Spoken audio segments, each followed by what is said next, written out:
شباب ليش وقت انا اظل انصح بيكم وانتم ما تنصحوني؟ بس شلون يا اخي؟ السالفه صعبه. الشخص اللي كان ينصح بيك هسه قام يدور نصيحه، خاف تفشل، لحد ما اجتني الفكره انه انزل ستوري بالانستغرام واكتب بيه اذا شفتوا واحد ما تعرفوه وقررتوا تعطوه نصيحه على حسب خبرتكم بالحياه شنو راح تقولوا له؟ وكان انشر الستوري. اي اريد اشوف خبرتكم بالحياة، شنو راح تنصحون هذا الانسان؟ خبرتكم، اريد اشوف خبرتكم. قبل ما نبلش بالفيديو صلي على محمد وآل محمد. هسه خلونا نشوف ايش كتبوا لي المتابعين. اول نصيحة اجتني تقول على شنو انطيه، ومنو قال حيسمع نصيحتي؟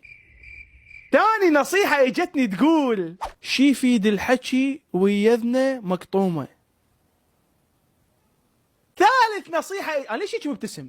ليش؟ ثالث نصيحة اجتني تقول ما اعرف انت علمني.